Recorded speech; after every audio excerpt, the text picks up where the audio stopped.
Bismillahirrahmanirrahim. Mübarək Ramazan ayının son anlarına, 28-ci günün imsak vaxtına qədəm qoyuruq. Qəlbimizi bürüyən o qəribə hüzün, ayrılığın ayaq səsləridir.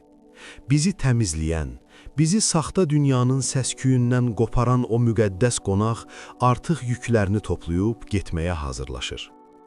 Əziz və dəyərli izləyicilər, insan psixologiyasının ən böyük sirri budur. Biz çox vaxt borcumuz olanı borxu və ya məcburiyyətdən edirik. Fərz olan ibadəti cəhənnəm qorxusundan, işimizi maaş qorxusundan, vəzifəmizi qınaq qorxusundan yerinə yetiririk. Bəs qorxu və məcburiyyət bitəndə insan nə edir? Bax, əsl şəxsiyyət, əsl mənəviyyat orada başlayır. Bugün 28-ci günün duasında biz Allaha tamamilə fərqli bir ölçüdən, nafilə qapısından müraciət edirik. Nafilə, məcbur olmadığın halda sırf sevdiyin üçün etdiyin hədakarlıq deməkdir. Bugün sizinlə hər namazında heç bir məcburiyyəti olmadan, sadəcə sevdiyi üçün İxlas surəsini təkrar-təkrar oxuyan və bununla cənnəti qazanan bir səhabənin sirrini öyrənəcəyik. Uca Allahın bizzat öz dilindən Peyğəmbərimizə sallallahu aleyhi və alihi və səlləmə vəhy etdiyi, insanın Allaha gedən yolda görən gözü və eşidən qulağının necə dəyişdiyini bəyan edən o sarsıdıcı qüdsi hədisin fəlsəfəsini kəşf edəcəyik. İnsanların qapılardan qovduğu, saçı başı dağınıq Bəra ibn Malikin Allaha and içdiyi zaman, o andın göylərdə necə anında qəbul edildiyinə şahid olacaqsınız. Və İmam Əlinin əleyhisselam cənnət üçün ibadət edənlərə tacir, cəhənnəm qorxusu ilə edənlərə kölə dediyi o qan donduran kəlamla mütləq azad insan əxlaqını dərk edəcəyik. Ramazanın 28-ci günü imsaka oyanıb səccadə üzərində əyləşdiyimiz zaman oxuduğumuz dua, uca yaradanla aramızdakı qul-ağa münasibətini aşiq məşuq səviyyəsinə qaldırır. Gəlin, o əzəmətli duanı birlikdə oxuyaq. Allahümmə vəffir hazzi fihi minən nəvafil. Yəni, ilahi, bugün mənim nafilələrdən, müstəhəb əməllərdən olan payımı artır. Və akrimni fihi bi ihzaril məsail. İstəklərimi, dualarımı həyata keçirməklə mənə kəramət qıl. Və arrib fihi vəsiləti iləykə min beynil vəsail. Bütün vasitələr içərisində sənə doğru olan vasitəmi yaxınlaşdır. Yə mən lə yəşğaluhu ilhahul mulihhin. Ey israrla dua edənlərin, milyonlarla səsi onu başqa işlərdən saxlamadığı, çaşdırmadığı Allah. Baxın bu duaya. Biz borcumuz olan fərzləri onsuz da etməliyik, amma nafilə tamamilə başqadır. Nafilə, anaya məcburən baxmaq deyil, gecə yarısı oyanıb onun üstünü örtməkdir. Nafilə, kimsə səndən kömək istəyəndə deyil, kimsənin görmədiyi yerdə yetimin başını sığallamaqdır. Biz Allaha deyirik, İlahi, məni sənə məcburiyyətdən deyil, eşqlə bağlananlardan et. Bəs bu nafilə, yəni heç bir məcburiyyət olmadan, sadəcə sevgi ilə Allaha bağlanmaq anlayışı insanı necə ucaldır? Biz ibadəti bəzən o qədər qaydalara və qorxuya bağlayırıq ki, işin içindəki o saf məhəbbəti unuduruq. Rəvayət edilən bu qeyri-adi hadisəyə diqqət edin. Kainatın əfəndisi sallallahu aleyhi və alihi və səlləm bir qrup səhabəni bir ordu bölməsi ilə səfərə göndərmişdi və içlərindən birini də onlara imam təyin etmişdi. Lakin bu imamın çox qəribə bir adəti var idi. O, hər namazda, hər rükətdə fərqli surələr oxusa da, mütləq şəkildə qiraətini həmişə İxlas, yəni Qul Huvallahu Əhəd surəsi ilə bitirirdi.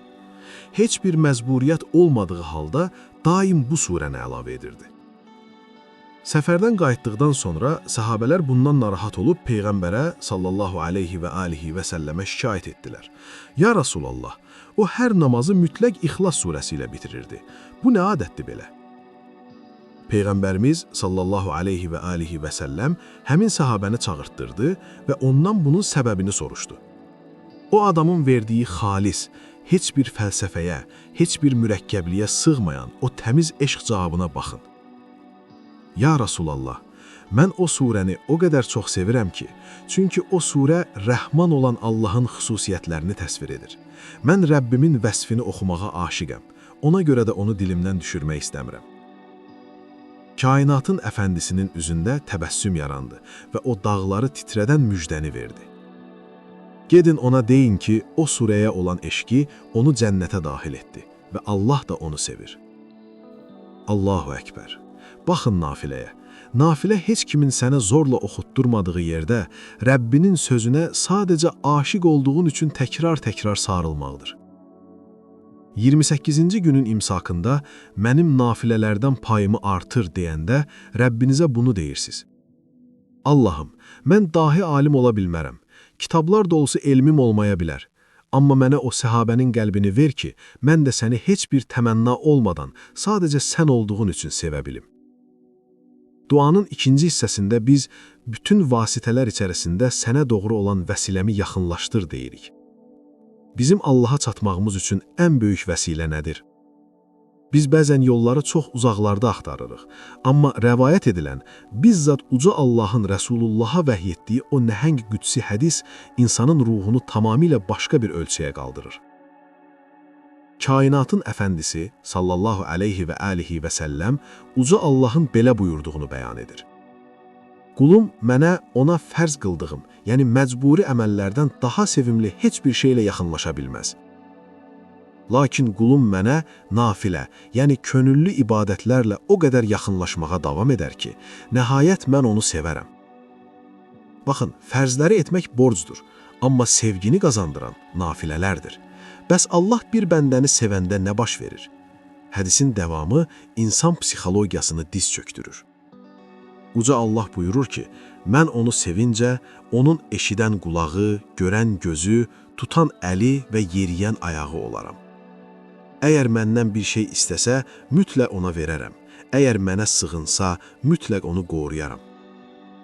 Subhanallah, bu fəlsəfənin dərinliyinə baxın. Sən Rəbbinə qorxudan yox, eşqlə və sevgi ilə yönələndə Allah sənin dünya görüşünü dəyişir. Sən hadisələrə adi insan kimi yox, ilahi bir hikmətlə baxmağa başlayırsan. Sənin əlin harama uzanmır, çünki o əli qoruyan ilahi bir güc olur. 28-ci günün imsakında vəsiləmi yaxınlaşdır deyəndə Rəbbinizə məhz bunu deyirsiniz. Allahım, mənə məcburiyyətlərdən qurtulub sənə eşqlə qaçmağı nəsib et. Mənim elə bir vəsiləm olsun ki, sən məni sevəsən və sənin məhəbbətin mənim görən gözümə, eşidən qulağıma çevrilsin. Biz, ey israrla dua edənlərin çaşdırmadığı Allah deyirik. Biz çox vaxt elə bilirik ki, Allah yalnız cəmiyyətdə statusu, adı sanı olan, gözəl səsli insanların duasını eşidir. Lakin İslam tarixi sübut edir ki, göylərin qapıları ən çox səssiz, kimsəsiz və cəmiyyətin əhəmiyyət vermədiyi o təmiz qəlblər üçün açılır. Peyğəmbərimiz sallallahu aleyhi və alihi və səlləm səhabələrinə dönüb o qan donduran həqiqəti bəyan etdi. Bəzən üst-başı toz içində olan, saçı başı dağınıq, insanların yoxsulluğuna görə qapılardan qovulduğu elə adamlar var ki, əgər onlar Allaha and içib bir şey istəsələr, Allah mütləq onların andını yerinə yetirər. Və onlardan biri Ənəs ibn Malikin qardaşı Bəra ibn Malik idi. O, cılız, zəif, fəqir bir gənc idi. İnsanların çox vaxt diqqət etmədiyi biri idi.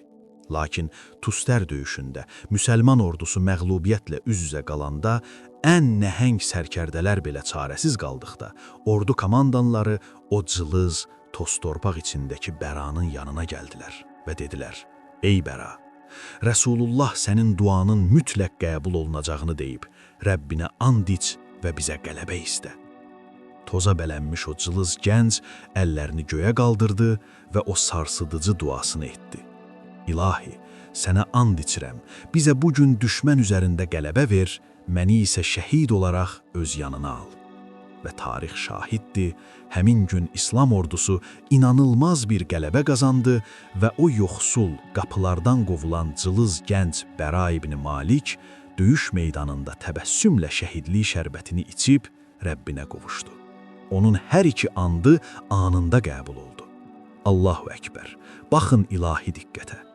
28-ci günün imsakında duamı həyata keçirməklə mənə kəramət qıl deyəndə Rəbbinizə bunu deyirsiniz. Allahım, mən cəmiyyətdə yoxsul ola bilərəm, insanların gözündə heç kim ola bilərəm, amma sən qapılardan qovulanların Rəbbisən.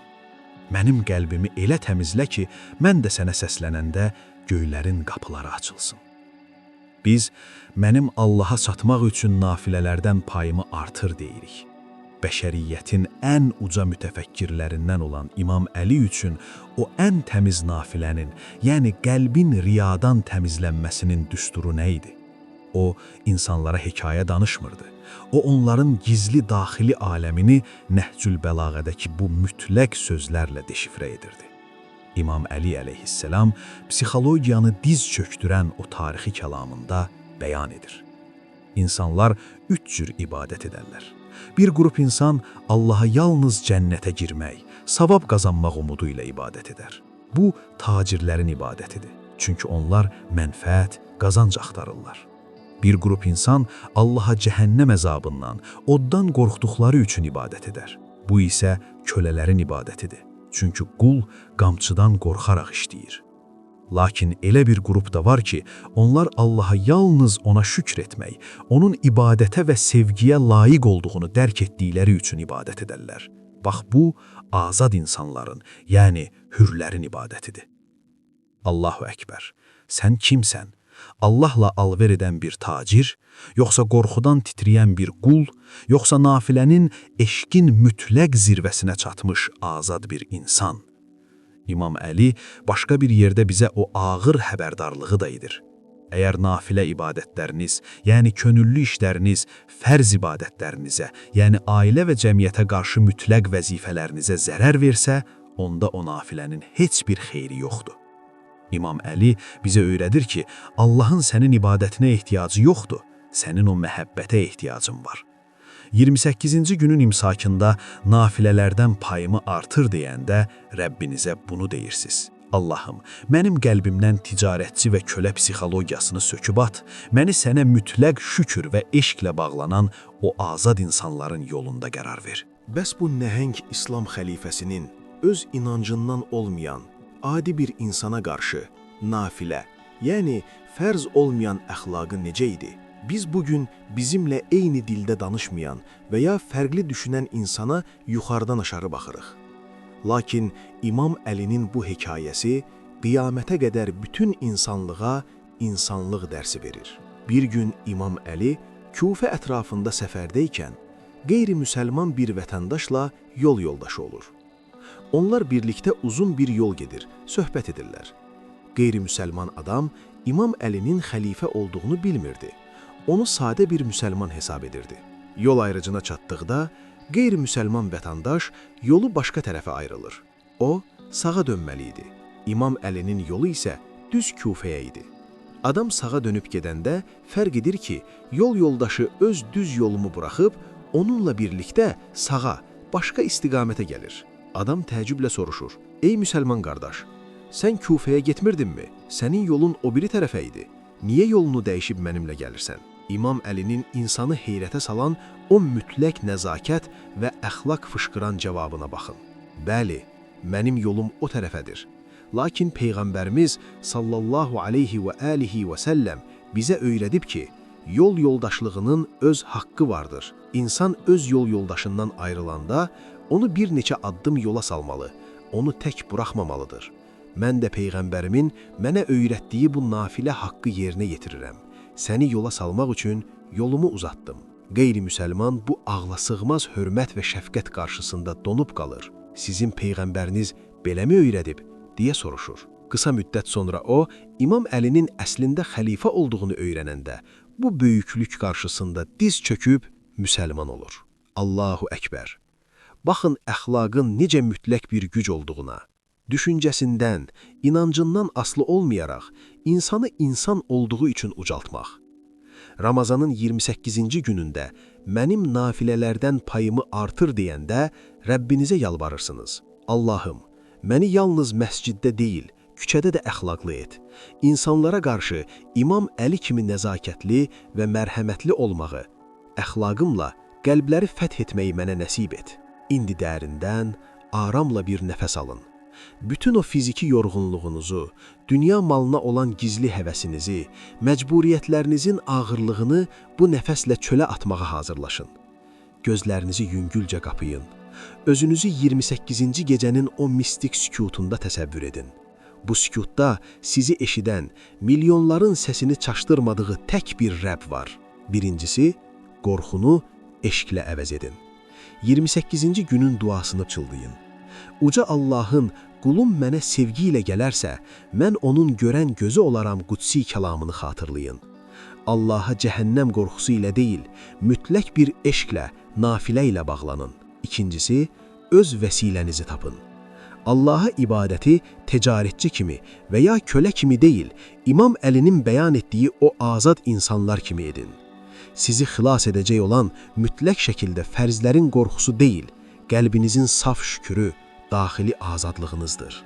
Üçüncüsü, əxlaqınızla qəlbləri fəth edin. Sözün bitdiyi yerdə əməli ilə danışan, özündən olmayan yol yoldaşına misilsiz hörmət göstərən İmam Əlinin o nəhəng şəxsiyyətini xatırlayın. İnsanlara sadəcə qanunla deyil, təmənnasız hörmət və mütləq əxlaqla yanaşın. Siz bu qaranlıqda tək deyilsiniz. Siz imsakın nuru ilə oyanan, fərzləri sevgi ilə bəzəyib, nafilənin sirrinə çatan xüsusi bir bəndəsiniz. Əgər bu video qəlbinizdəki o yükü yuyub apardısa, sizə ilahi sevgiyə təmənnasız sarılmaq cəsarəti verdisə, zəhmət olmasa bəyənərək və bizə abunə olaraq mənəvi səyahətimizə dəstək olun. Və rəy bölməsində milyonların içindən səsinizin duyulması üçün bu cümləni yazın. Allahım, məni sənə kölə kimi deyil, azad insan kimi şükr edənlərdən et. Nafilələrimi qəbul et və sənin məhəbbətin mənim görən gözüm olsun. Oruclarınız qəbul, dualarınız müstəcab və ruhunuz daim onun eşqi ilə dolu olsun. Allahumma salli alə seyyidina Muhammedin və alə ali seyyidina Muhammed. Hələlik, Allah amanında.